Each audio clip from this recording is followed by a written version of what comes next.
We are a new team. We didn't expect to be here already. It is definitely TSM's chance of redemption. 사람들이 저희 조 보고 좀 어렵다고 많이 평가하더라고요. 근데 그 평가가 저희 팀이 있어서기 때문에 我觉得会压力其实挺大的，因为挺多人都会看着我们是小组第一嘛。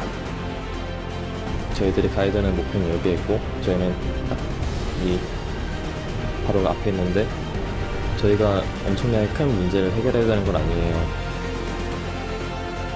딱 이번이 마지막이라고 생각하고 도전을 했는데 이뤄져서 너무 좋아요.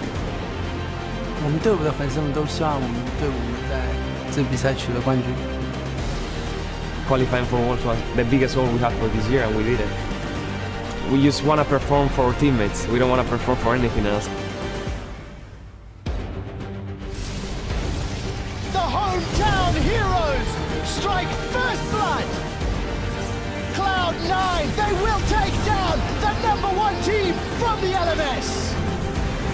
Death gets himself 3 kills in 4 minutes.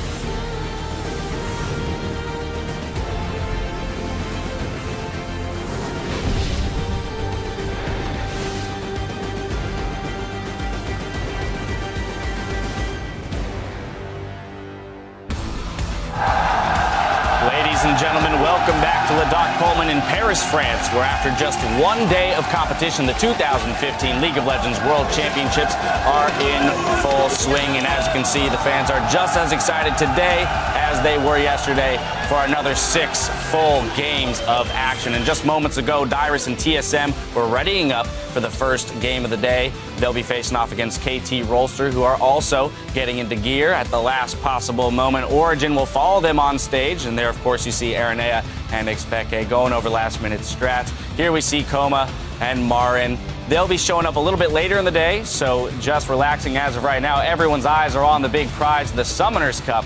And we've got another action-packed set of games coming your way today. Hello, everyone. I'm James Dash Patterson, joined on the analyst desk by Aiden Zyrene Moon today. Welcome. Thank you. Hopefully my contributions are more than just a sexy turn at the telestrator today. I'll try my best. I like to hear that. I like to hear that. We're shooting high today. Christopher Monte Cristo Michaels, good to have you back. It's great to be back, and I'm just really excited about finally seeing those Group D games today for the first time. Very much so. And, of course, Jacob Yamato Cannon Mebdi looking sharp, my friend. Battle cruiser operation, huh?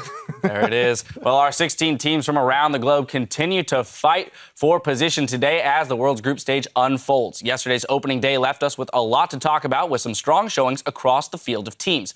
First up, we had Fnatic with a decisive win over the LPL's Invictus Gaming. Like, I would say it was very decisive, but IG had such a poor performance. I think I wouldn't give Fnatic too much. Even though they looked strong, I wouldn't say they were super dominant. But they did look prepared for their opponent. If we look at how they played the map, they were targeting the weak members, Kid and Kitties, constantly catching Kitties Thresh out. And that's a great way to defeat IG, because we know that that is their weakest part of the map. But we also talk about the inconsistencies of IG, where if Kakao is just going to farm all game, he did 888 damage on Skarner in that entire game, which is the lowest out of any jungler in summer in the world of 658 games. I think it's also very fair to say just that not relevant. It's like, I think it's very fair to say that IG's draft was very poor coming into this. I think that Skarner had no place blind picking it because Azir completely destroyed that. Paired with the Riven. Which is, well, not a record you want to hold there as Kakao, but, to Monty's point about Fnatic, being prepared for the team that they're facing is, and getting that first win is all important here, especially as we're through the group stages with only 6 games determining whether or not you make it out. Next up, though, we had C9 upsetting AHQ to start 1-0. Well, I think Yamato and I have to eat some crow on this one, obviously, for our predictions. Otherwise, I was going to force it down your throats. But this game in particular, C9, when we talked about how they could win, it was through the shot calling. They seemed to understand how to play their composition, and they sieged very well. That said, I'm still not convinced about C9, because Mountain decided that this would be a great time to play his first Rengar game from the entire summer season up until this point, and he was terrible. I mean, there's no nice way to put this. That was some abysmal Rengar play. They had to win their solo lanes in order to win that game. Otherwise, their lack of wave clear was going to be supremely punished. So that happened. It was a very quick win for C9, but I need to see more from C9 before I am truly convinced. I feel like they helped everybody else out in the group, too, against AHQ. Ban Rek'Sai, ban Elise, pick Elise Sin, and you might force him to pick that Rengar again. He does still have Gragas up his sleeve, but they also looked extremely confused by Veigar. They didn't seem to know what Event Horizon did. Yeah. I have to add that I was positively impressed. I'm just comparing this Cloud9 to the one that we had in Gauntlet, and I think there was some improvement there. I think they did a very good draft coming into AHQ, but AHQ, I was very disappointed. Very, very disappointed. And with C9, yeah, I was very disappointed too. And with C9, I'm now wondering, because if we can compare this C9 to the Fnatic that came into MSI, in the playoffs for EU LCS during that spring season, they were doing all kinds of wacky stuff that didn't make sense. You know, the teleport smite top lane Lee Sin. They really didn't look good into MSI, but they adjusted and they look strong there. Is Cloud9 a similar story? That's my question going forward. Well, it's clear they've put in some work during their boot camp. We're going to push us forward to Group C, where things are going mostly to chalk. EG, SKT starting off strong in dominating fashion. And if we move beyond that, there were some interesting trends from day one in pick ban. We had Mordekaiser, Lulu, Elise, Gangplank, and Darius all finding themselves in that 100% pick ban. Yeah, I think that these are champions that are going to continue to be up there. But the one that I think should be up there as well is Fiora. I feel she's extremely powerful, but she kind of got through pick and bans and nobody went after her as much. I know base stats have been reduced, but she's still a huge powerhouse. We saw Marin take it and absolutely destroy a game in the mid game with some skirmishes. I think she's incredibly powerful. Yeah, I, for one, will represent Crumb's opinion, who's not on the desk, and he feels very similarly that Fiora is being underrepresented so far at Worlds. I have to say, what I'm looking forward to is, like, in the playoffs, I think teams will potentially make these very hard trades coming in from the purple side, where, like, we will see all these OP champions come through simply because of the purple side. You get 2 picks. I'm excited for that because I don't think anyone has the courage to do it in the group stage because it's very scary in best-of-1 scenarios to just get dominated by, for example, a Fiora.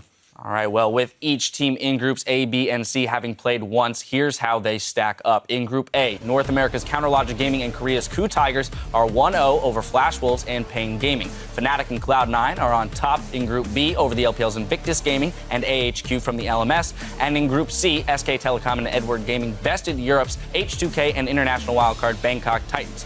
Of course, with 42 games left to play in the group stage, there's still much to be decided and anything can happen. Now, the competition continues in just a few minutes between Korea's 3rd seed, KT Rolster, and the North American LCS team, TSM, in today's first clash for dominance in Group D. Then the LPL's LGD will face Europe's Origin, and later today, the LMS's Flash Wolves will take on Korea's Coup Tigers. Yeah, I'm really looking forward to that first matchup here, KT versus TSM. TSM people are saying, oh, they've boot camped a lot. What do they have now? But KT is a crazy team. I honestly think they're the 2nd best team in Korea, even though they came out as the 3rd seed. You've spoken to some of the inconsistencies of KT, though, Monty. Yeah, one thing that we have to remember about KT is, yes, they did have an 8-1 streak in best-of-3s to close out the season after they put Peekaboo on their starting roster.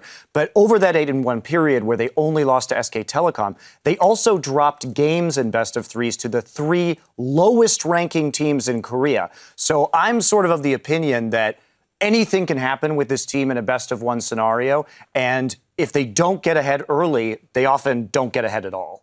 I'm just trying to picture Someday versus Dyrus. And man, that's a little too graphic. I was going to say, you won't have to picture it for much longer. We're almost into game. Group B, of course, has the day off, so we'll see them on the Rift tomorrow. And throughout today's games, we'll be fielding your questions about the World's group stage, so hit us up with the hashtag AskTheDesk, and we'll see what you want to know a little bit later today. Now, before we kick it to the casters for Game 1, let's see how you guys are calling it. So, Irene, I got to start with you. KT Rolster or TSM? I got to go with KT on this one. You know, as much as I want to see Dyrus versus Someday, I think it's pretty much just going to be Someday the entire time because Dyrus is just going to be in the base dead. This is a really interesting matchup for me because we probably have the biggest mismatch in favor of TSM in that mid lane, Nagne versus Bjergsen, but Peekaboo will gank mid lane as support at level 1, and so they put a lot of emphasis on getting Nagne ahead. TSM has to have a plan to shut down Peekaboo and score. SKT showed how to do it. Can they execute? I don't think so. I think it's KT, but I do believe that there is an upset potential here. All right, finally, Yamato. I don't think anyone but delusional TSM fans would pick TSM in this matchup. Strong words, Byron. You had strong words about C9 yesterday, saying they were going to go 0-6 in groups off of the first day. You sure you want to be starting the day off with bold statements like that, my friend? It's like maybe I'm doing North America a favor. Maybe I'm jinxing it all over the place. There it is. All right, that's how we will take it.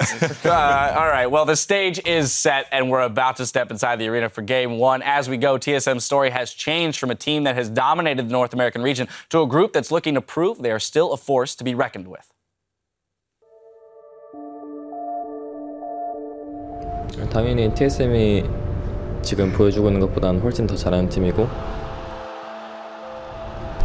IM 이후로 저희들이 되게 스포트라이트로 되게 많이 받고 되게 많은 주목을 받았는데 그 이후로 저희들이 되게 소극적으로 플레이하기 시작한 것 같아요. 소극적으로 플레이하고 어떻게든 빨리 이기고 더 멋있게 이기는 게 아니라 어떻게든 그냥 지지 않는 방법으로 그런 방법으로 플레이 스타일이 변해갔고 In League of Legends, you have to constantly be putting in your best effort all the time. When you put like 90% or 80%, that's when you start getting complacent. Professional League of Legends has come to Florida, and this week they will do battle in the first ever mid-season invitational. 27 kills in 25 minutes for EDG. Another kind of puzzling game from TSM. 그 MSI 이후로 저희들 플레이 스타일을 바꾸려고 했지만 이미 너무 저희 플레이 스타일은 이쪽에 있고 다른 나라 플레이 스타일은 이쪽에 있어가지고 There's going to be a ton of questions raised back in North America and within the TSM camps about why this tournament went so poorly. For our summer split, we had a really poor showing. I think we overall played really poorly. And he had to come in, he had to start giving us a push. When Andy steps in and Andy helps out, everyone takes it a bit more seriously. There's a lot more pressure on it. And playing versus CLG at Madison Square Garden, regardless of what anyone says, I'm pretty sure some of the players felt the pressure. After losing to CLG, that gives me even more drive to do better. I want to show that just because we did lose against them, we still have a lot of potential, and with this boot camp, we can be better than CLG, and we can be one of the best teams in the world. After the group drawings, I don't think teams are expecting much from us. For the first time in our life, like, we're underhyped. People everywhere are saying, oh, TSM's done for. If we do show up and if we do put in the work and we actually do make it out of groups, like, no one can say anything to us. I definitely feel like this is where we can redeem ourselves. This is our time to show if we can really compete with the best. Hello, everyone. Welcome to the caster desk. We are here at the Season 5 World Championships. I am David Freak Turley, and calling these first three games with me are Eric Doa Longquist from the LCK and Martin DeFisio-Linga from the European LCS. We got a bunch of regions covered here in the caster desk. A little bit of everything, yeah. Very diverse. It's good. It's good for this game. Like Team Solo Mid, we got some Danes in there. We have Koreans, North American players. That's true. Exactly. We're basically TSM. It's TSM of caster. Yeah. Well, We're let's wait missing until Jack. after this game to see if we want to be that or not. Let's wait. We have to be careful. Oh, man. It's going to be fun. Either way, we've got a lot of great games coming up today. We're going to start with our first one. It's Korea's KT Rolster. Many people believe them to be the number 2 team of the region, and Team Solo Mid from the North American LCS, definitely the number 2 team from there as well. Now, guys, on the blue side, KT Rolster. That's right. KT Rolster, guys, up in the top lane. Of course, it is Someday. In the jungle, Score, as always. In the mid lane, Nagne. At ADC, it is Arrow. And support, Peekaboo, their coach, Oh Chang-jong. Meanwhile, on the red side, in this matchup, playing their first game of the World Championship, it's TSM. Dyrus up in the top lane, Santorin in the jungle, Bjergsen in mid, Wild Turtle in AD carry, Lustboy on support with Coach Loco Dogo, help with the picks and bans and all that. All right, so as we get ourselves into this game, I want to talk about first how these teams got there a little bit. I mentioned briefly KT considered to be the number 2 team. They are technically Korea's 3rd seed coming in here. They had gotten 2nd place in the summer split playoffs. Then because of their spring split, had to go through the gauntlet and the regional to get there anyway. And they did qualify pretty soundly through the regional qualifier. Yeah, they did. I mean, they're looking very good now. Like you said, a lot of people, myself included, would consider KT to be the number 2 team in Korea right now, despite coming in as the 3rd seed. And KT has always been that team that's been on the outside looking in, right? So close to Worlds in 2013. Very close last year as well, too. They won the summer split in Korea, but then didn't get to go to Worlds. Now here they are, finally in the World Championship. It's a fantastic team. A lot of great stories with this organization. One of the big reasons they are here at Worlds, of course, the jungle support synergy, Peekaboo and Score. We always talk about it. And it's one of the problems Team Solomid has had basically since forever. Lost Boy and Centurion, what can they do together? If you do not shut down Peekaboo when he's moving around, you're in big trouble. It's a big mismatch, that's for sure. And we are into picks and bans. KT versus TSM, Gnar, TF, and Gangplank. The early to hit the ban bench. Yeah, so what we see so often now, I say so often, it's been 6 games, but what we see in this patch is on red side, you're almost forced to ban away these top tier picks. We have Mordekaiser, Lulu, and Gangplank. You can see Team Solomid already with the first 2 bans. This means obviously for KT, they have like a third target ban they can aim for, or they can just pick the Mordekaiser, and therefore give Team Solomid a chance to at least ban something outside of the top tier picks. Well, Darius being one of the champions that's still left up, of those 100% pick and bans, we see 3 of them banned away. Yeah, Elise is that 5th one, so they're going to leave both of those 100%ers up. Braum also, alongside Thresh, are next on support, so TSM get number 2 and 3 in the sort of pick ban tier list. Okay, so I like this from Team Solomid. They're basically saying, we see what you're doing with this Mordekaiser. You want us to ban Darius and you get first pick Elise. Instead, they want to trade it, and because there's all things like Fiora, Braum is open, Kalista is open in the bottom lane. A lot of strong picks. You can take 2 of them and at least just trade the value of Darius for Elise. And I think that's a fair enough trade to make. Can Dyrus handle a champion like Fiora, though? It's not exactly something that we see a lot in his wheelhouse. And keep in mind, we're about to see a game with Someday on Darius, guys. I don't think it's Fiora. I think it's Lesboy playing Braum. He's 3-0 on the champion. I think Braum is far and away like the best of the supports left open. I think you're right. The thought, though, is Fiora is a flex pick. We've seen here some people play her in mid, as I would not like the Fiora Darius matchup. Yeah, take the Braum here, because you want to take away as much as possible from KT. The Fiora should be open unless you want to run like a double physical solo lane composition from KT. I'm not expecting that at all. So Team Solomid making the right choices with the first 2 picks. Question is just, can they keep Someday down now that he is on a Darius that can really get out of control? I wonder, because we haven't seen Darius perform like super spectacularly yet in the tournament, but it's only been 1 day. Rek'Sai and Azir, the 2 picks locked in for KT. I think it's very smart of KT to pick up Azir here. I think they're both Nagne and Bjergsen's best champions, at least statistically and just from what I've seen of them play. So I'm glad for Rolster's sake that they took this away. It's a big deal. It does still leave plenty of the other big team fighters up. Very few mid laners were banned here. So Bjergsen's got to go down that tier list a little bit. I mean, Nagne is a great Azir as well, too. In Korea, Nagne and Coco really were the premier Azir players in very different styles, but Nagne is on something he's very comfortable with. He can stay back, be safe, farm up, be relevant late game. And that's the key for KT around this mid lane here. We mentioned how Someday should be a better top laner than Dyrus. We talk about how Peekaboo and Score can out-roam Lost Boy and Centurion. So the mid lane is where Team Solomid had the big advantage. A safe laner like Azir, even though it's picked blind, I mean, you are on the blue side, you're already showing your solo laners. All right. It shows that KT were definitely ready for this. You need to know this can happen with LeBlanc and Zed being back in the meta. Bjergsen's gonna take a matchup where he can win it. He needs help though from Centurion if they really want to shut down this Azir. This honestly looks like a very good champ deck for Team Solomid. It feels like they've baited every single one of these picks, and like looking at the picks and bans so far, these matchups look all very good for TSM. Knowing that they can go in with the Olaf into the Darius, I think, which should be a very strong matchup for the Olaf. Elise can gank that lane. You can bully Darius out, and LeBlanc is a great assassin now. Once again, Azir is slower. Azir gets away from the ganks a bit weaker. There's some plays here for TSM. Yeah, I wouldn't be surprised to see the last pick just being a Sivir. It's going to synergize with the Olaf. It's a combination we haven't seen lately, but we saw a lot of Sivir yesterday as, again, one of these AD carries who would just focus on fast pushing waves, and then that ulti is still very valuable in the fights for Team Solomid, unless they want maybe a tower pushing AD carry like a Tristana in there that can also handle herself in the lane. You know, an Arrow just locked in Kog'Maw. This has been one of his best champions by far this last season, even though it's very weak and you got to worry about a Kog'Maw into a champion like Olaf. If there's anyone, though, out there that can pull it off, it's certainly Arrow. And this is going to be interesting because we know Peekaboo likes to leave that lane a lot. Kog'Maw thankfully has a lot of ranged farming tools, so getting away won't be the worst thing in the world for him down there. But Peekaboo roaming at Alistar, a great pick for him. He's going to be very comfortable making these kinds of plays. I do agree that Sivir makes a lot of sense here. It allows TSM to say, screw that, we'll dive your bot lane, much like we saw earlier yesterday. Yeah, the only problem about Sivir is the lane matchup is not great. For Wild Turtle, then it can be a little bit difficult for them to play it, especially one trade level 6 on the side of KT's bottom lane. But again, you're building it more for the team comp. You have an Olaf who can get onto a low mobility AD carry, help him get there. Because if he's only running Ghost and nothing else, it's very difficult. We don't see as much Righteous Glory anymore. It's been nerfed. Again, Talisman is then getting out a little bit.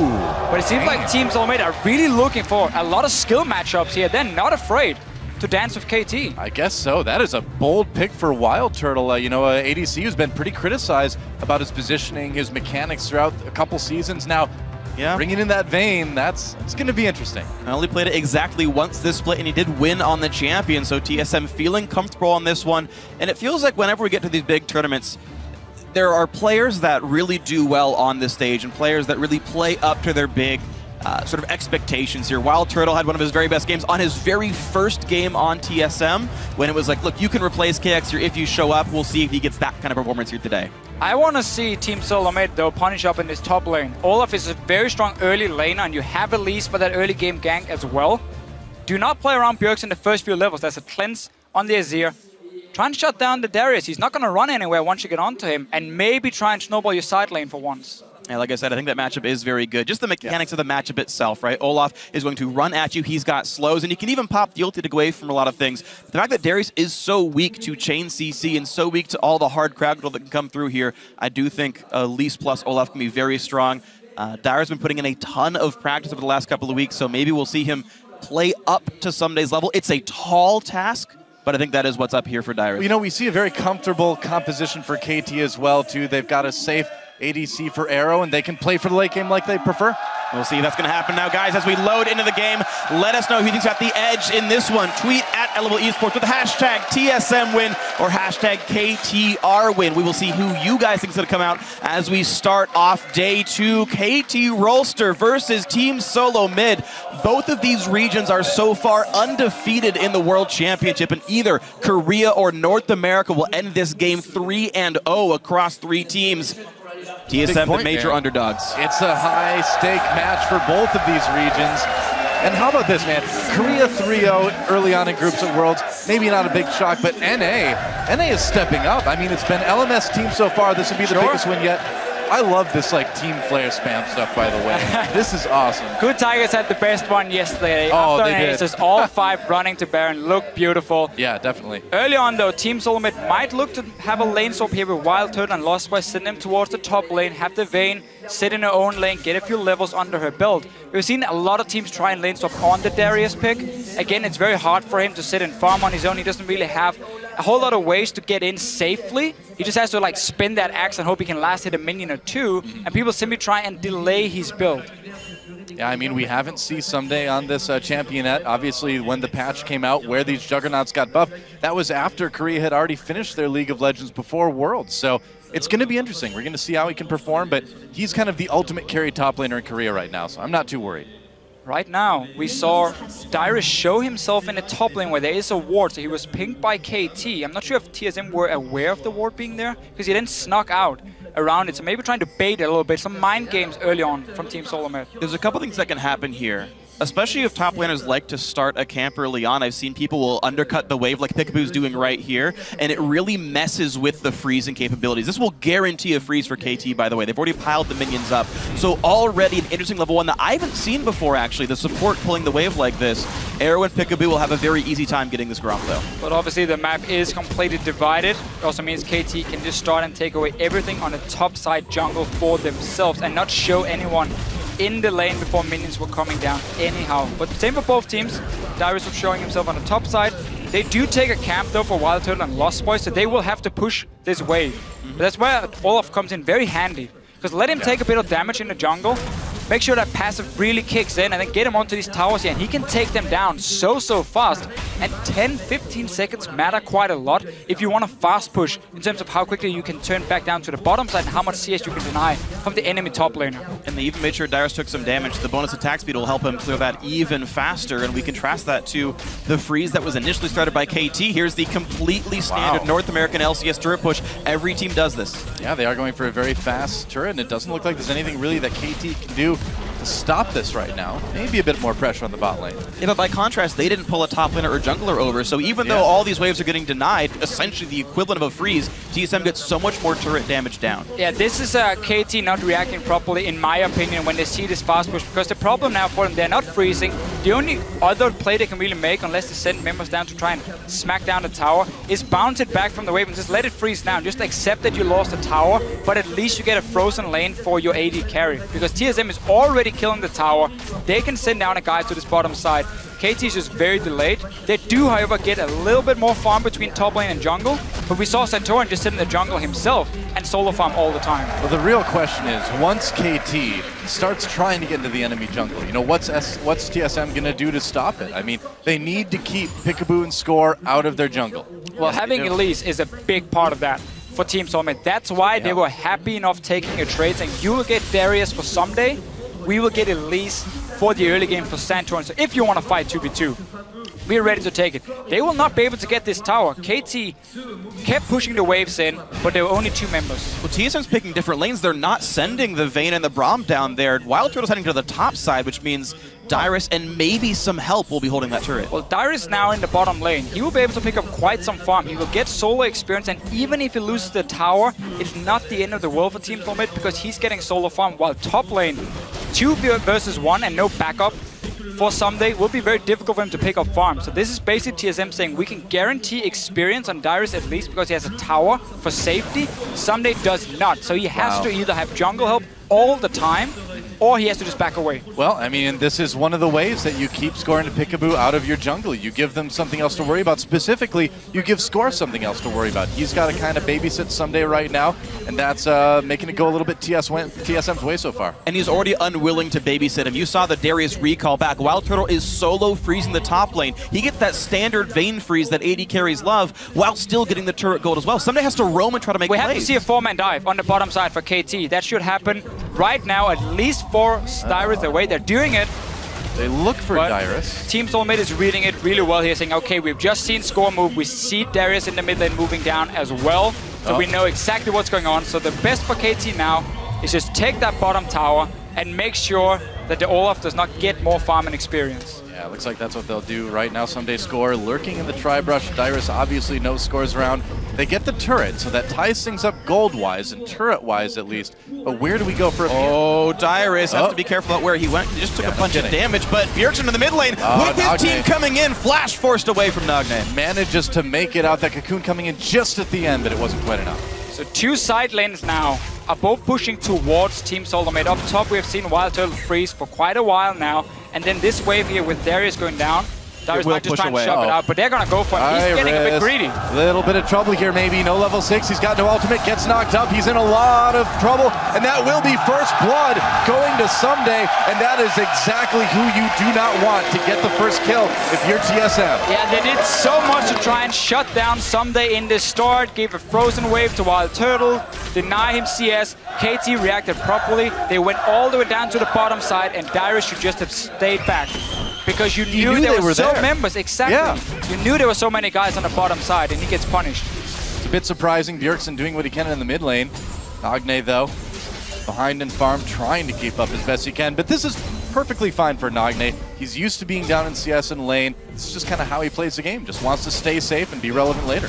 What's incredible about this, though, is that even despite the 600 gold worth first blood, KT Rolster actually just tied in gold with TSM here. Yeah.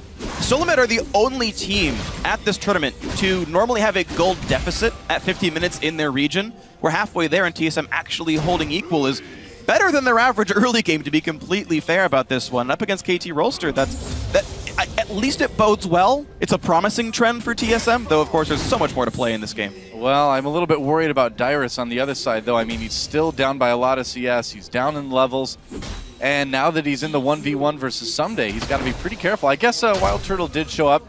Probably pretty smart of TSM to give Dyrus a little bit of a hand there. They can take the Dragon now if they want something, because Arrow is stuck on the top side and he's just slowly pushing it out. But Dyrus has to make sure he catches that big wave that's going to go near his tier 1 tower on top side once Arrow pushes it out. It's so key for him. He's already fallen behind and he cannot afford to fall further. Peekaboo is not going to see anything with the ward.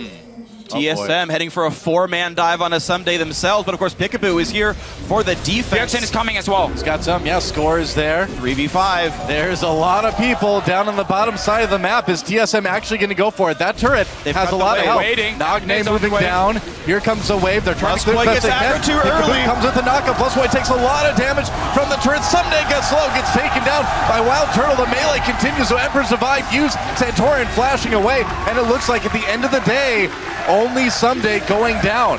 And that was about 5 Summoner spells burned for TSM. They spent a lot of effort, and Arrow is still farming in the top lane. That will reach the turret and bounce right back. I don't know if that was even all that good for TSM. There's teleport for Dyrus, so they got a kill down the bottom side. They played that dive really, really well, and he's going to catch this big wave. So I like it still for them because they're getting some farm. They know it's only a 1v1 lane. I like the play as well. We have the situation. Do you want to take Dragon and play it super safe? No, they said we can 5-man dive with Bjergsen because he had been pushing the lane. This is where the pressure in these lanes come in. He could roam first and therefore go for the dive. Dyrus is taking so much damage though. Yeah, I mean, he's getting hit a little bit in this lane, and also it's now teleport advantage for KT. Someday is already 6, and Score heading up to this side as well. Dyrus is getting picked on, and he can't leave the lane easily. And that's the problem when you run out of a lot of good options. When there's only one left, it's really like we gotta just dive here because we need something for our top laner. He's already falling behind, and all of it is just trying to get Dyrus back in this game. Oh, gonna try to make play. Dyrus starting the recall, has to burn that flash to get out.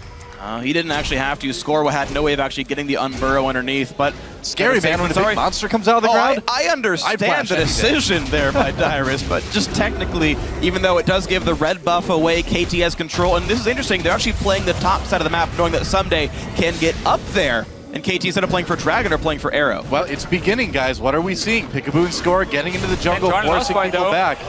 Trying to do exactly the same. And they will land the stun. Someday he's gonna go in. He's in a lot of trouble, and he gets out. All right. Red buff Not trade. as much trouble. Yeah, red buff trade. Both top laners pushed out of their respective lanes, so both these guys getting very, very little farm. Yeah, both teams basically mirror each other, but Dyrus seems to constantly get caught out a little bit and forced to either flash away or run away. Someday had no problem just walking out of the jungle, but both teams looking at where's the AD carry pushing in the waves. Do we want to deny it? Yes. Do we want to take tower? Yes. So therefore we have support and jungle as the backup around the lane. Just applying pressure, looking for some picks. Yep. Nagne and Bjergsen still dueling in the mid lane. Nagne's managed to kind of stem the flow of CS as we see Wild Turtle take out this tier 1 down in bot. Nagne only 20 CS down now, but a lot of pressure on this top lane tier 2.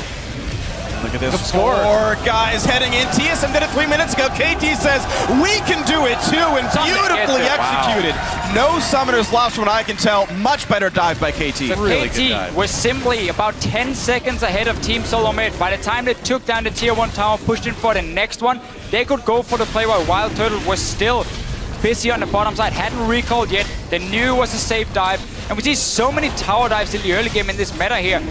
And all of them so far, it's not even been that risky. There's always been a numbers advantage for the team diving. It's never been like a 3v3 or anything crazy. Yeah, well, this is fascinating too because we're seeing KT kind of give up this first dragon.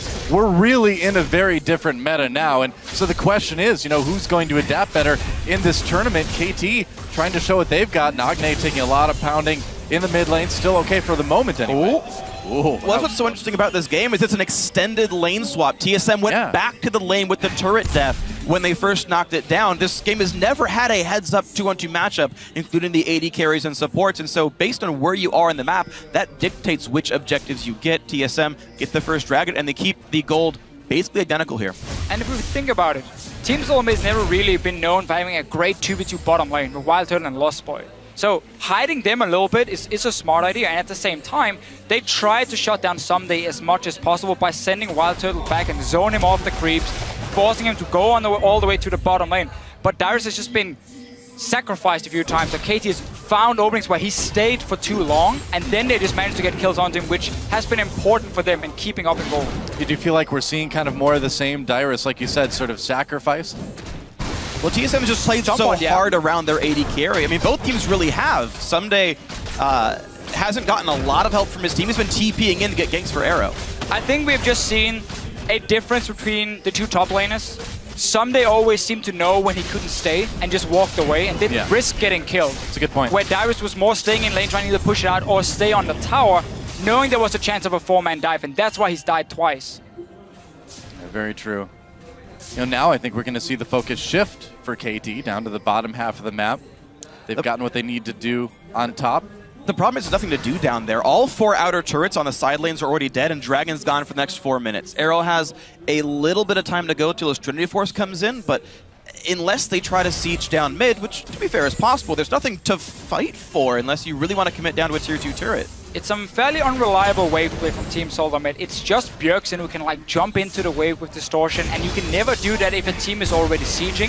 You have a Trinity Force AD carry with Sheen completed, you have an Azir who's going Nashus. The siege is fairly decent for KT to start poking us out and keep Bjergsen under control. Oh, Nagne taking a lot of damage. Ignite This could be the 1v1 Ignite. Will be enough, not quite. And that's really the thing. Bjergsen keeps looking for these trades here. He does really well in this one-on-one, so KT needs to find a way to control him. That's going to be by sending multiple members to this mid lane and just push the LeBlanc into a tower. Yeah, I mean, and you would expect a player like Bjergsen in a 1v1 dueling situation to be able to beat a player like Nagne, but he didn't get the kill. The question is, can he get far enough ahead to make that difference in the late game? He's got a decent CS and most of the turret. Yeah. Now here's a start. I know. There's so many interesting things in this game. I wish I could talk about all of them, but as an AD carry, both outer turrets being down, it is so hard to play against Vayne as any other AD carry in the game. Arrow has to pretty much always respect Wild Turtle in the one-on-one because of the champion matchup here. And if you ever get an extended lane phase again, it's just hard to be Kog'Maw. And we just keep seeing how the side lanes are pushed towards either team. So bottom side now was pushed in, then Darius gets a big wave. Before it was down to some that he got the wave and... Nagne, that was not a good decision. Bjergsen failed to kill. He missed the Empress of Adam. There's a kill for Bjergsen in the 1v1 in mid. Bjergsen, he kept trying.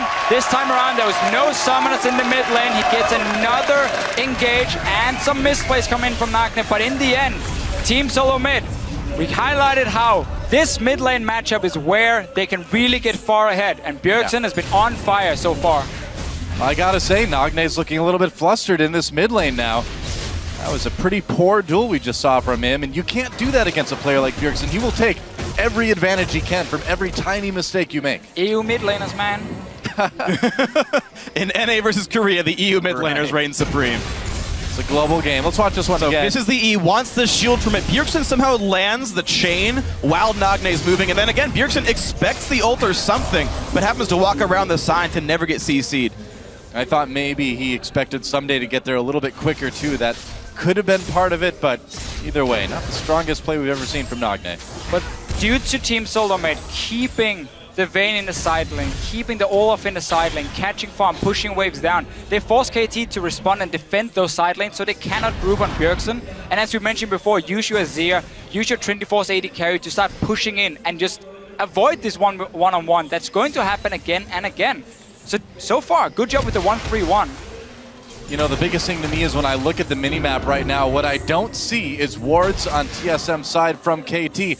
And when you don't see that, it's usually meaning a KT loss is coming in. So, yeah, if you're a KT fan, you got to start to get a little bit worried about the situation now. I mean, meanwhile, look at the vision. We're 50 seconds from Dragon. You can see 4 wards in this southern jungle. Score will clear 1. He's got a defensive pink, but there's 3 more that KT have yet to deal with here. TSM doing a very good job of kind of beating KT at their own game. The jungle support roams have been okay, and they've been getting Dragon control. And once again, it just opens up for Bjergsen to continue sitting in the mid lane. Slowly, he will push down his tower. If Nagne stays for too long, he might even die. Again. Big chunk of damage dealt there. It is not going to get better for KT because they've lost control of their own jungle. So we get to see the pushes happening in every lane. Darius is just sitting and farming for himself whenever there's a wave. And now TSM saying, you know what? It's time to take down the tower. Yeah, TSM starting to pull farther and farther ahead. It's a small gold lead, but it's much more about the vision, about the positioning. TSM's got it all right now. Oh, we might see a fight here in this mid lane. Score gets caught with the chains, but they're not going to follow it up. Dragon is live. Arrow's getting a lot of damage down. That's right, Santorin has to flash away. The flash gets 2 with the E. There's a Bravo coming in, but the knockup from Peekaboo. KT, this could be the fight they're looking for. Pushing TSM back right now. They got a kill on Santorin, and they are just going to go for this mid lane turret. Exactly what KT wanted here. Someday he's still very strong on his Darius. He's finally part of the team fight. They got together as a group. This team, they want to fight 5 versus 5 and not take these 1 versus 1s against a Vayne, against a LeBlanc. That's not in their favor. Well, they got the team fight. They're going to get 2 turrets out of that as well. Can probably just go for Dragon on the way out. We'll see if they decide to do it. It's a bit risky because there are all the respawns coming in for TSM. Santorin doesn't exactly have any ults to worry about here, so it's going to be interesting. Looks like KT will be recalling, which could give TSM the chance to knock that down. And we'll see. Either way, a little... Yeah, this is TSM's Dragon. I think so. A little gold lead for KT. TSM, though, gets that second Dragon, so the pressure is on. It's bizarre to see KT in a situation where the other team is up 2 Dragons like this. I don't think in this game, though, they care. Because you just got 2 mid lane towers. You just won a team fight as well, where you were in a very bad situation, getting pushed in every single lane, basically. Maybe outside the top lane, where Someday was always in control. However, getting that goal lead back for KT, and the fact that they finally got to group, that's what matters for them. So now they also get a chance to get a few wards into the jungle of Team Solomid, slow down the split push. And if we get to see them grouping up one more time with AD carry and mid lane together, KT should be able to at least keep track of where Team Solomid is. Should be. They did also use that opportunity to finally get some wards into TSM's jungle too, so they finally got a little bit more vision to work with, so I'm sure, if nothing else, they're in a little bit more comfortable of a situation now. And it's interesting as well, you speak about being more comfortable, the fact that a Negatron Cloak is now in here for Nagne means those Bjergsen solo kills are going to be much, much less likely to happen. Bjergsen got a good laning phase, he got the turret first, he got a solo kill, that's good for him, but Nagne is in a full team fight power now. Took some wounds, but he's already back and recovered. Nashor's Tooth done, level 11 Azir, the team fight power is already here. Yeah.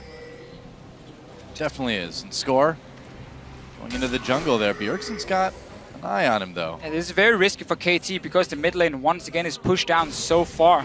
Wild Turtle is in the top side, so he cannot join in case there's a teleport coming in from Someday in a big team fight, but then he can just push in multiple towers towards the base. So once again, Team Solomid is in a position where they should be able to hold because Bjergsen can always roam. So KT knows we cannot push this tower. It doesn't matter that there's minions.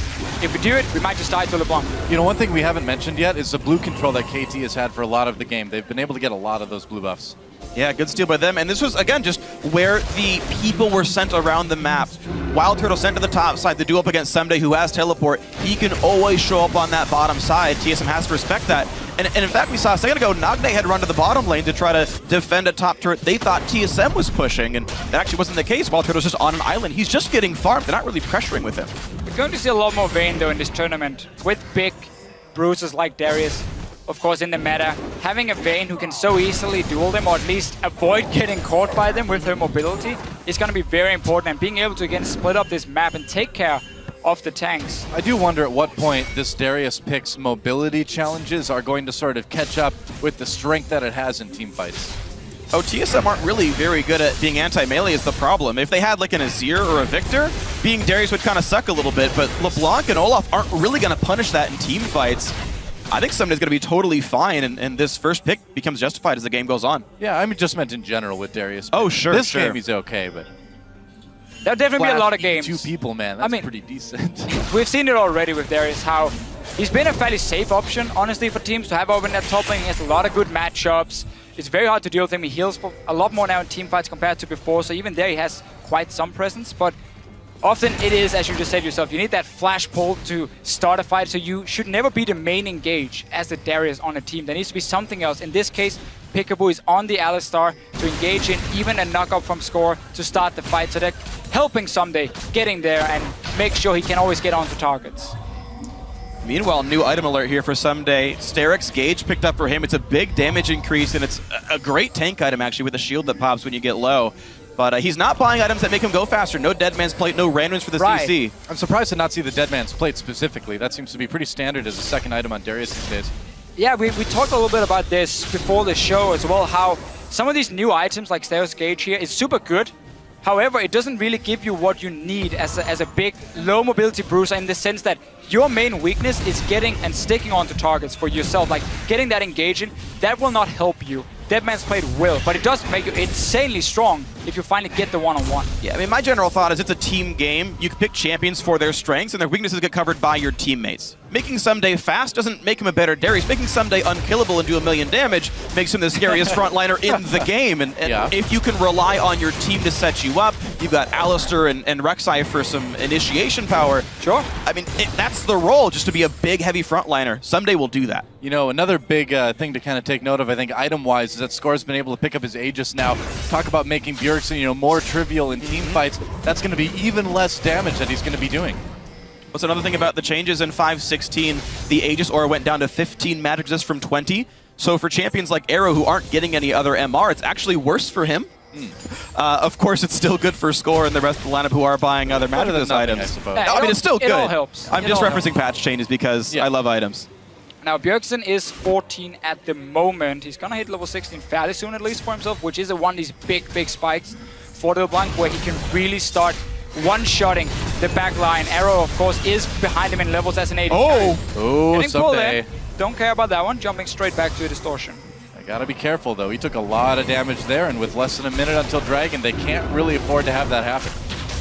Oh, Wild Turtle comes in, contempt for Score against the wall. Your Score has to burrow his way out. Shield thrown up by Lustboy as KT disengages, but again, Dragon is coming soon. You cannot lose someone right now. Now, it's going to be 3 Dragons for Team Solarmate if they get it, and with KT being forced back in base, giving up all control, at least towards the bottom side, not that Team Solarmate has taken over because they want to push this tower instead. All right, going to get a lot done. Siege on the tier 2. Arrow can do a lot of damage to Lustboy if he wants to, and he may. There's a chilling smite. Score comes over the side. Lustboy taken down. There's another kill for Someday. Lustboy just simply out of position. Yeah, very strange. The rest of his team just walked back up the mid lane, but he stayed a little bit too long, and it's in the end. Score just ulties in behind him. Very important kill for KT. Very awkward, and it may give them their first Dragon of the game, too. Well, that's the thing is TSM, the rest of them are postured around Baron, daring KT to even try that. This is normal, like typical TSM. After 20 minutes, will dare you to take Dragon because they'll kill Baron instead. Lustboy didn't get the memo, went to the other side toward Dragon, and because of that pick, there is no threat, and a clean pickup for KT. Yep. It's been one of the problems we can highlight for Team Solarmate in this game is that some of their members have been caught out when they shouldn't have, and that has given openings for KT to get ahead in gold here, to now get a second dragon, or get a first dragon instead of a third dragon for Team Solarmate, which could have been a very key thing. As we know, KT as well, once they are behind, don't always know exactly what to do on the map, and often rely on getting towards these 4 or 5 dragons and then look to close it out. And well, that train has begun for KT Rollster. Started with a dip, 2 dragons down, but now they're back up on the lift, getting 1 dragon for themselves. I mean, at the end of the day, when it comes to the super late game, when it comes to 30 minutes plus, who do you really trust to make the better late game moves, better late game decision making? TSM is good in NA, but KT is just so strong overall. They have one of the longest average game times in Korea right now. If anybody knows late game, it's definitely this team. Yeah, but for NA's sake, TSM is kind of the same way here. These are both the low kill, mostly map control focused teams. These are actually the 2 least bloody teams, kills plus deaths per minute. We don't have a lot games. to do. It's sad for us, isn't it? Well, this is why we kind of start talking about the histories of the players. That's why I'm glad you're on the cast. You know these Korean teams so well, and I start gushing about items. This is like how you expect KT vs TSM to go. 6 kills, 26 minutes. And this is what we expect for Team Solarmate right now. They need to find a new objective where they can bait around and put Bjergsen in a position where he can assassinate a target. He's getting higher and higher up in terms of levels, but there's more and more magic resist coming on the side of KT, so it's not going to be easier for him to get these kills. And as long as there's map control or wards down, he can't find that assassination. And it's a problem, but we see them trying to at least bait near the Baron. Come on, move closer. Someone gets out of position, then Bjergsen pops in and tries to get it. Nagne tries to do some fancy dodging, just takes a lot of damage in return. I mean, Nagne tries to land the E to get a shield to make that trade a bit easier. And you can see he keeps the control up in the mid lane thanks to the turret. But Bjergsen right now is about 500 gold shy of a Void Staff. That item comes through, that combo might actually kill Nagne in its own right. So that can always be a risk, but there's a lot of time that TSM has to wait, and Someday making a nice play here. Yeah, slowing Dyrus down, doing a bit of damage. Misses that Q. Dyrus can always pop the ultimate to just walk right out if he needs to. And Olaf is one of these champions here who's normally extremely strong in the early laning phase when it comes to these early duels here, but late game, it becomes very difficult for him to really take down anything, especially these big tanks like Someday.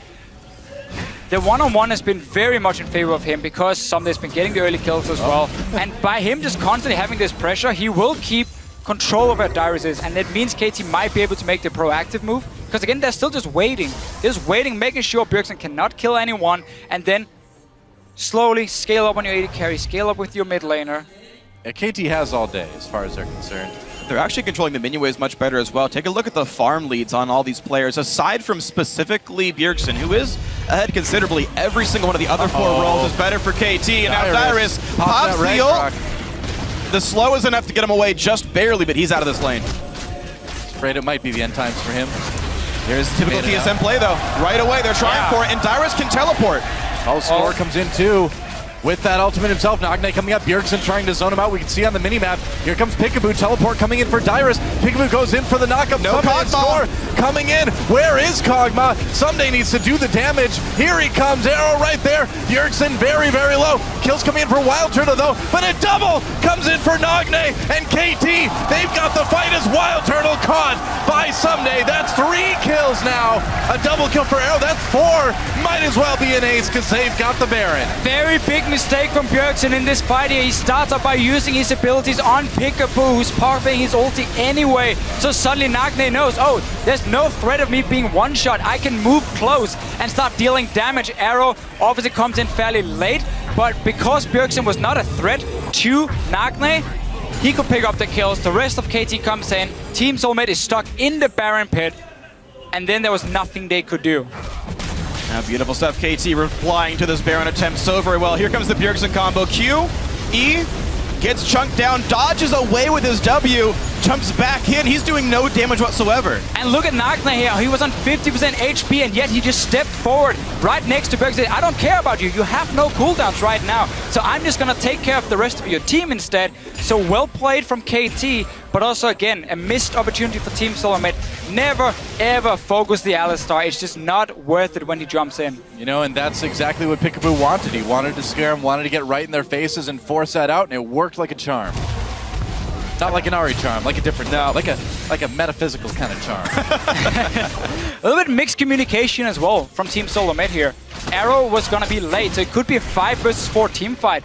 But it's like half the team were kind of staying on Baron, some of them were turning around, a little bit of everything, instead of just instant call saying, okay, disengage from Baron, take the team fight while the AD carry is gone. Yeah. Bjergsen looking for a bit of redemption, nearly gets it with close to a kill onto Arrow. Should heal up pretty quickly, though. And now it's how much can KT Rolster take while this Baron buff is on. Dragon will respawn during its tenure, but they can also try to keep sieging. Azir and Kog'Maw, 2 of the very best of what they do, while Alistar plays bodyguard. This should be incredibly difficult for TSM to do anything. You guys mentioned earlier the low wave clear by TSM. Oh, and Bjergsen from the side nearly takes down Score. They do some damage, but the turret it can't run away. It can't heal up, really. And you can see very little gets done by TSM as the turret loses more and more health. Yeah, Bjergsen poking. Dyrus going very, very low. He's got to be careful here, but as a minion wave dies, KT needs to wait that cannon minion. And still doing a bit of work. Azir loves being in this position where he has his own turret behind him, he has the Baron buff minion, and nothing you can really do to stop it right now. They're just waiting for Bjergsen to pick off a target on the side, and that can really be the go button for Team Soulmate. Yep. There's really no other main engagement. Oh, the stun hits him! By Peekaboo. Bjergsen's got to get away from this one, but now the dive in towards the turret. Few more hits will do it, and Arrow's still safe in the back line. But the W's down, he's got to buy some time. Bjergsen, again, can only find Peekaboo as his target, who pops the ult, knows he's safe, and now KT can run right for this Dragon. TSM are on the hunt, though. Wow, they're actually going to try to tie up the Dragons here, and this, if they can get this Dragon, pretty much undermines everything TSM's accomplished this game. Well, they're coming down for it. Bjergsen down to 50% mana for himself. The rest of Team Soulmate, though, except for Lost Boy, are fairly healthy. Arrow, he's going to back down. Maybe KT said, you know what, we don't want to risk it. We're in a good position right now. No flash for Someday. Score coming back in with the ult, with the burst comes down. What a pull! It stops the W, but the Dragon comes through. No steal for Score. Ult's in for Lust Boy, but it means Dyrus is by himself. He doesn't get the memo, takes so much damage.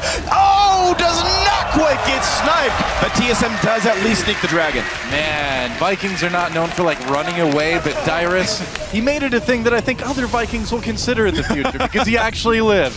This time he stayed alive. Right. The other times where he didn't run away, he died for it, and that has put him really far behind in this might game. Cost them. They're going to lose this tier 2 turret for sure, and KT, even if they don't get the Dragon, has been able to at least get something out of it each time.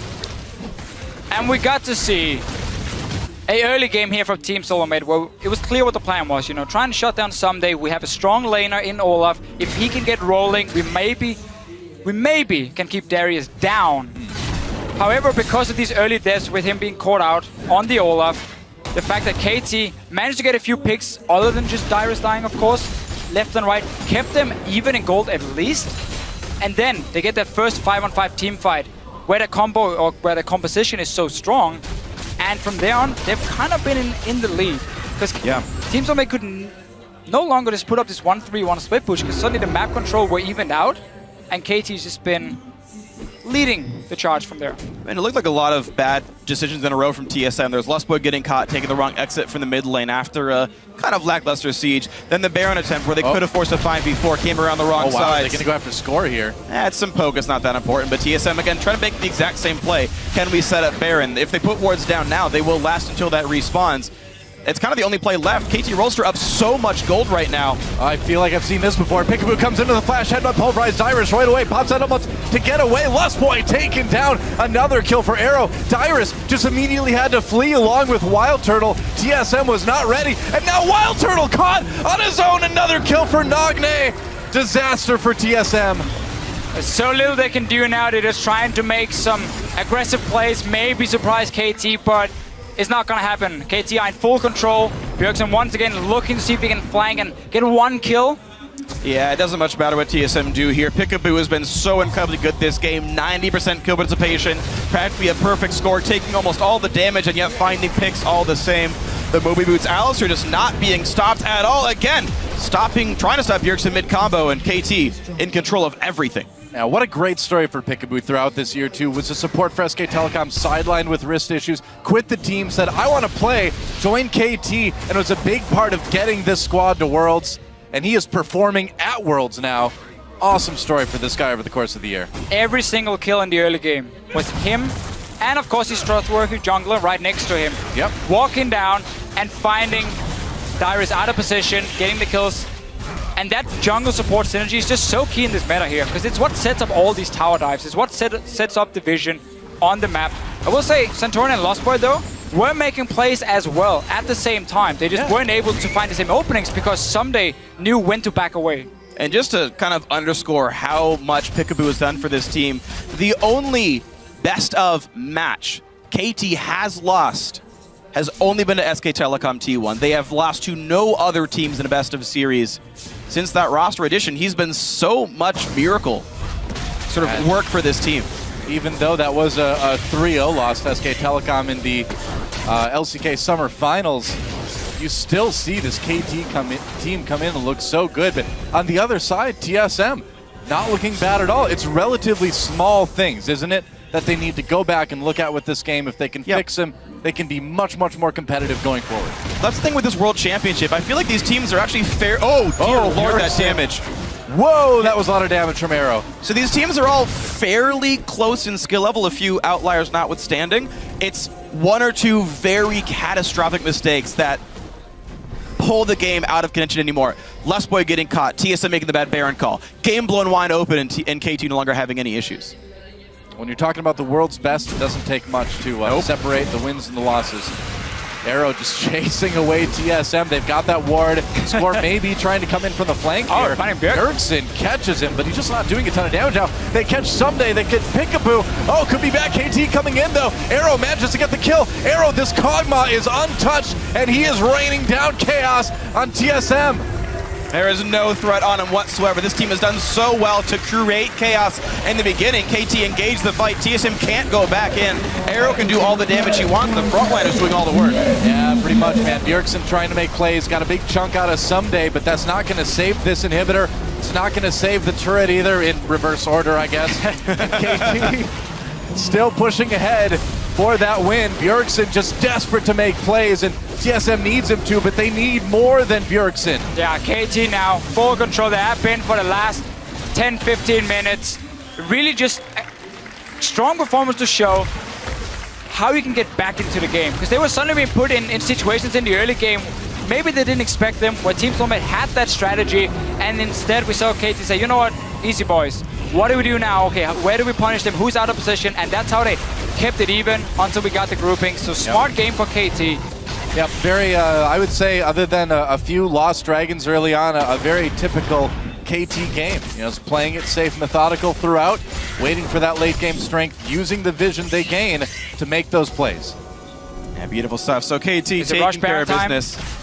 It might just be for Team There's Solomid. two in base. They kind of... TSM had the opportunity to force really hard and make something happen there. Right now, Kog'Maw you was have in to rush base. it. Kog'Maw was in base and Azir was far. That was actually a window TSM could have used. It's too late now. Still, you got to do just to take the fight and force KT to move They down haven't near even killed the all the river. wards. They're standing on one. The sweeper missed it. TSM have nothing to do here. Two all inhibs are going dead. wrong. The mini waves are already pushing and nothing TSM could do. Yeah, side wave control has been good for KT as well. TSM looking for an opportunity. Wild Turtle gets caught though. Pushed back. The pulverize actually did not knock him up, I guess. Peekaboo doesn't like the patch notes right now. The slowed headbutt. Dude, it was that was a close call. If they had caught Wild Turtle there, that would have been basically game. They're just going to stop the recalls because super minions are already in the base. They're going to be a fight though. And there's the dive on in. Summoner gets the Sterix shield pop, but here comes the rest of the fight. Peekaboo on the side. Ult already popped. TSM cutting away, but that's okay for KT Rolster. The minions can win the game for them. And the big engage from Score. In comes Nagne. And it's going to be a bloodbath there. Here comes the Chaos Dug. Here comes everything. What can TSM do aside from run and cry and lick their wounds? Santorin going to be the last one to go down as Dyrus is already somewhere else on the map. I don't even know where already Dyrus is right now. He's back to base. He's like, sorry guys, there's some minions in the base. I'm kind of worried about him. Good luck, bye. They would have won the game though for KT, so Dyrus will, for now, delay it. But come on, we're talking 10 seconds, and then KT's going to push in. They won this game. They played it well. They got back. They got to late game, and they showed what they could do. Death timers are too long. I mean, yeah, KT showing what they can do, and what they do is play a very, very solid mid and late game.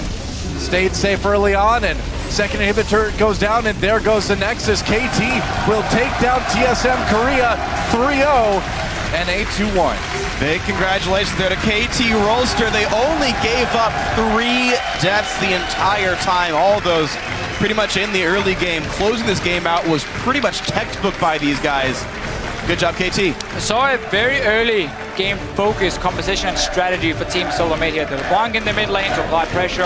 Olaf up in the top lane. Vayne, once she gets the play, can always be a split pushing threat as well. But just the individual mistakes really hurt Team Solomid here. It made KT always have a way back into the game. Yeah. They found that way. And honestly, Team Solomid is going to look at this game and be very disappointed at some of these early mistakes they made, because they are fairly easy for them to fix. I mean, we saw some hope for TSM too. We did see Bjergsen, I feel, pretty comfortably outplaying Nagne in the mid lane. Exactly. It was fairly small things. You know, Blustboy cannot get caught. Basically, it's if people cannot get caught, TSM will have much better results in this tournament. Yeah. I like the early game strategy from them. Pick and ban phase made sense with the way they were playing. It was just executing it perfectly. Wasn't there for Team Solomid. That's right, and as KT Rolster takes a bow, we will see another win by a very, very strong team here. And this is exactly how they wanted to start this tournament. KT Rolster, again, finally at the World Championships, getting a big win over TSM right off the bat. And it's still a sub 40-minute win, so even though it did look fairly close for, to be fair, actually one of our longer games at Worlds, actually, without snowbally they've been. It's, KT doing exactly what KT does. I do want to see a lot of growth from TSM, honestly. Like, I don't have much more to say about KT Rolster. I thought they played a solid game overall. TSM, it was fraught with individual misplays. The very first tower dive they did, they had a guaranteed wave pushing in, and Lustboy went before the minion waves were there. He took 3 turret shots before even dealing damage just from jumping the gun on a dive. They got a kill on that one, though. So it but they wasn't lost all 6 too bad. summoner spells for a kill. Sure. By contrast, a single TP was ulting for KT to do the exact same thing 2 minutes later. Thing is, we're looking also, again, at Dyrus and how he dies. When he's overstaying his welcome, he gets killed then by KT sending down 2 or 3 guys. Those were the big ones that really put him so far behind. And as an Olaf, we talked about a little bit in game. If you do not get a good start, late game, again, your impact is just so little. You don't really offer a whole lot for your team. Your damage isn't that great. That was a big problem for them, because someday on Darius in the late game as well, once he got some items under his belt, he got the Dead Man's Plate as well, became fairly strong at least. Well, I feel like you said it best, right? Where someday sensed the danger, he pulled back, didn't die. Dyrus didn't quite pick it up for whatever reason, and those deaths really hurt TSM. Yeah, champ select-wise as well, it felt like there were things that felt weird to me. I think TSM were looking for standard lanes. I don't think you'd pick Olaf if you were planning on starving him of gold for the first 30 minutes of the game there, because they played all around Wild Turtle's AD carry and tried to get both top laners 0 farm at all. And okay, that was successful, but you don't pick Olaf if that's your goal there. Yeah. So that didn't play off very well. Also, I just don't know what Vayne was supposed to accomplish when you saw all those various champions in here. You saw Alistair and Kog'Maw, and like literally every champion can reach Vayne and try to kill her, and she could have been played, you know, a more utility role like Sivir or something longer range and safer. If they want to try and match the team fight, but they already saw what KT were building, which was again with a Zia and so on, a fantastic 5 versus 5 composition. And when you have a LeBlanc, you rather split the map up. So Vayne made sense because again she could take the 1v1 duel against Arrow, force him to sit there and not start pushing towers down with a Trinity Force in the mid game. Okay. So I like that at least from Team Solomid in terms of how they were building the comp, because they played the way the comp was supposed to be played. There was just too many individual mistakes, so we never got to see the comp at its full effect. Okay, I get that one. That's true. I mean, the early game looked promising for TSM despite the loss in the end. It's just, you really can't make mistakes like that against a team like KT. Well, thankfully for them, they've got 5 more games to play. We'll see if they can shape it up throughout the rest of the group stage. But for now, for a closer look at that KT Rolster win at 2015 Worlds, gonna send out a shock to the interview lounge. Thank you very much, guys. Joined here by Score and Holman to assist in the translation. First up, congratulations, fantastic victory over TSM. I want to ask about the game and especially the early kills that TSM got on their carries, Bjergsen on LeBlanc and Wild Turtle on Vayne. Did that worry you guys in any way? 스코어 선수 우선 승리를 축하드립니다. 지금 TSM 팀이 픽으로 이제 좀 하이퍼 캐리가 가능한 르블랑과 베인을 골랐고 그 뒤로 그 두 챔피언이 좀 킬을 먹었을 때 이거 좀 위험할 수 있겠다라고 혹시 좀 걱정이 됐었는지 말씀 부탁드립니다.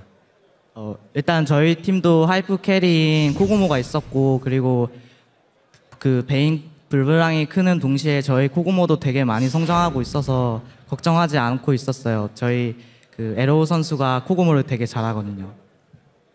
If TSM had Vayne and LeBlanc as their hyper carry, we had Kog'Maw for Arrow, and Arrow is a very talented Kog'Maw player, so we weren't that worried.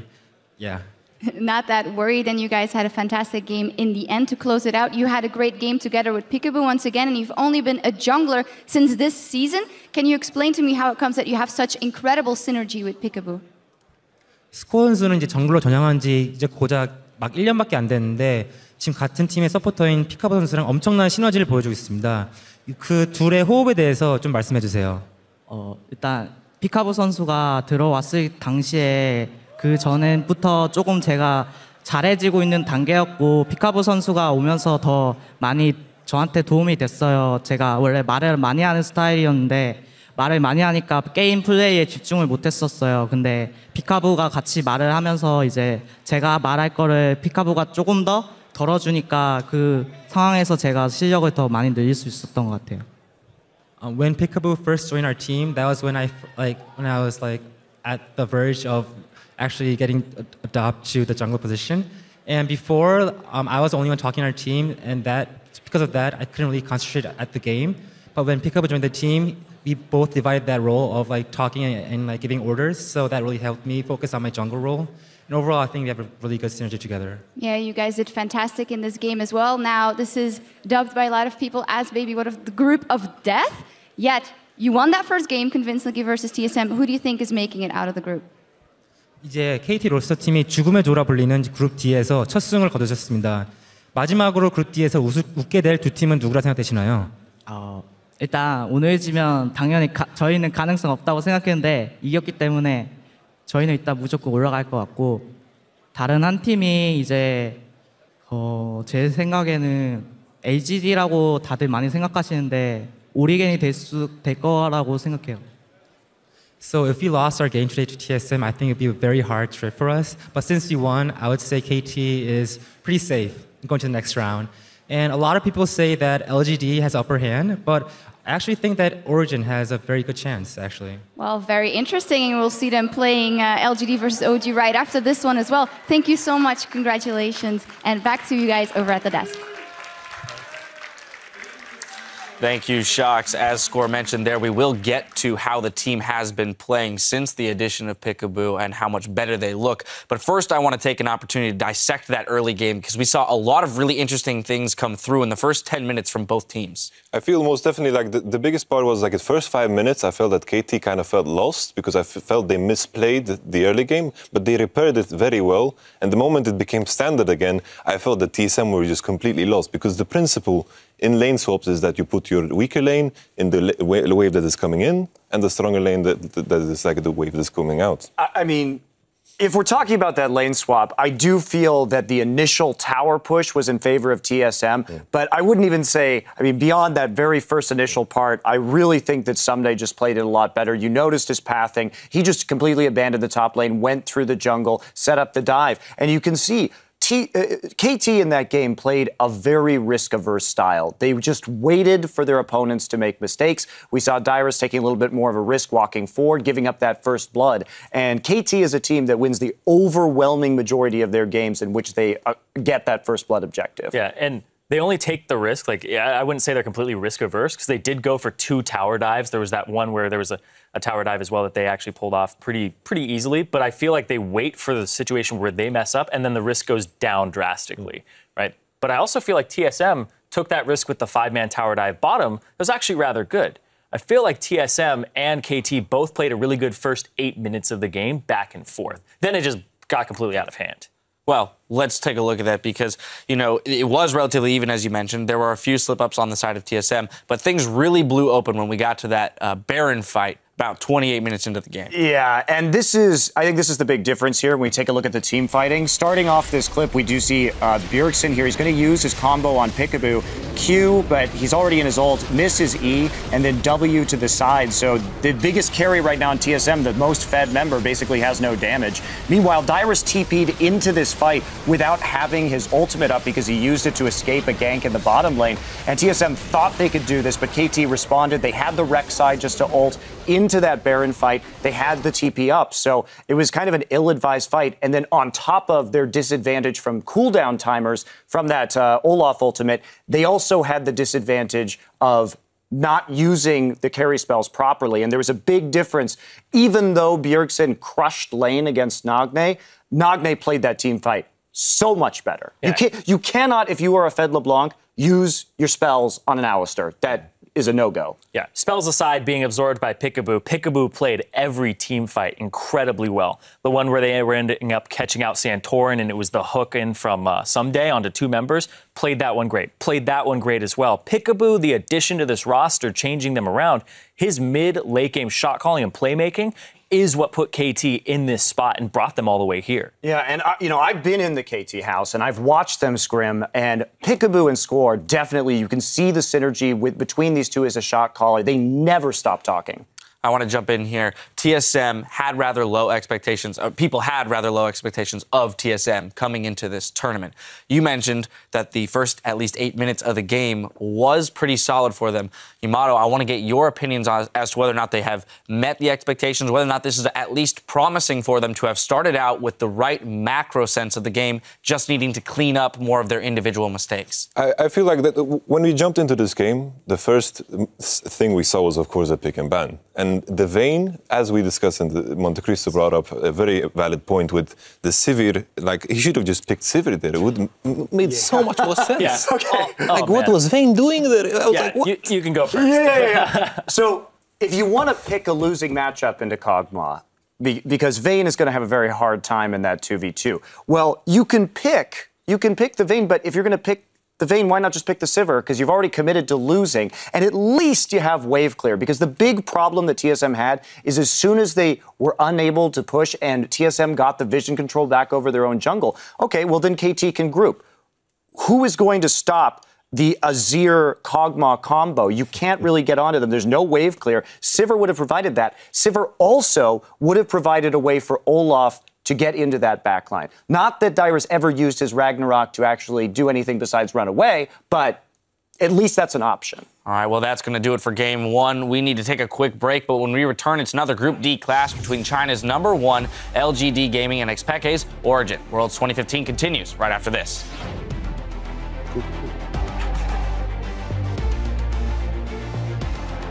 either Korea or North America will end this game 3-0.